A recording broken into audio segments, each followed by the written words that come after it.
بسم اللہ الرحمن الرحیم۔ عاشورے کو عاشورہ کیوں کہتے ہیں؟ 10ویں محرم کے دن کو عاشورے کا دن کہا جاتا ہے۔ اس کی وجہ تسمیہ کیا ہے؟ اس کو عاشورہ کیوں کہا جاتا ہے؟ سرکار غوث پاک رضی اللہ تعالیٰ عنہ اپنی کتاب غنیۃ الطالبین میں فرماتے ہیں کہ عاشورے کی وجہ تسمیہ میں علماء کا اختلاف ہے اور اس کی مختلف وجہیں بیان کی گئی ہیں۔ اکثر علماء کا قول یہ ہے چونکہ یہ محرم شریف کا 10واں دن ہے اس لیے اس کو عاشورہ کہتے ہیں۔ عاشورہ عشر سے یعنی 10واں دن، تو اس اعتبار سے عاشورے کا مطلب یہ ہوگا کہ محرم الحرام کا 10واں دن۔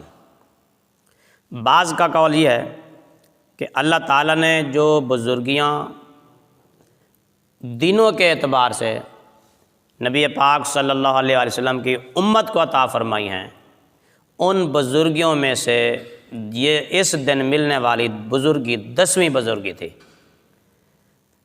ایک رجب شریف میں معراج شریف، وہ بھی حضور صلی اللہ علیہ وسلم کی امت کے لیے نماز کا تحفہ آیا، اور شعبان المعظم میں، پھر رمضان المبارک میں، پھر شب قدر، اور جو 1000 مہینوں سے بہتر ہے پھر عید الفطر کا دن، پھر ذی الحج کا پہلا عشرہ اور عرفہ کا دن، کہ اس دن میں روزہ رکھنے کی فضیلت یہ ہے کہ 2 سال کے گناہوں کا کفارہ ہو جاتا ہے، اور قربانی کا دن۔ یعنی یہ 9 فضیلتیں اللہ تعالیٰ نے اور دنوں میں عطا فرمائی، تو جو 10ویں فضیلت اس امت کو عطا فرمائی وہ عاشورے کے دن یعنی 10ویں محرم کو تھی، اس لیے اس کو عاشورے کا دن کہتے ہیں۔ تو اس اعتبار سے اس کا مطلب یہ ہوگا کہ 10ویں فضیلت والا دن۔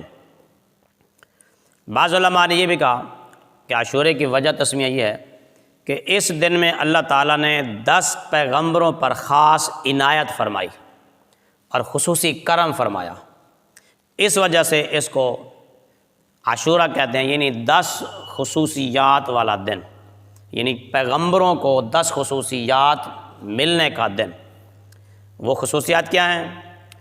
اسی دن اللہ تعالیٰ نے حضرت آدم علیہ السلام کی توبہ قبول فرمائی، حضرت حضرت ادریس علیہ السلام کو آسمانوں پر اٹھایا، حضرت نوح علیہ السلام کی کشتی اسی دن جودی پہاڑ پر ٹھہری، اور حضرت ابراہیم علیہ السلام کی پیدائش اسی دن ہوئی، اور اسی دن ان کو اللہ تعالیٰ نے اپنا خلیل بنایا، اور اسی دن ہی ان کو نمرود کی آگ سے نجات عطا فرمائی۔ اسی دن حضرت داؤد علیہ السلام کے اللہ نے توبہ قبول فرمائی۔ اسی دن حضرت سلیمان علیہ السلام کو جن و انسانوں اور ہر چیز پر سلطنت نصیب عطا فرمائی اللہ تعالیٰ نے۔ اسی دن حضرت ایوب علیہ السلام کو بیماریوں سے، تکلیفوں سے نجات بخشی، اور حضرت موسیٰ علیہ السلام کو اسی دن فرعون اور فرعونیوں سے نجات عطا فرمائی، اور اسی دن حضرت عیسیٰ علیہ السلام کو آسمانوں پر اٹھایا گیا، اور اسی دن نبی پاک صلی اللہ علیہ وسلم کی پیدائش ہوئی۔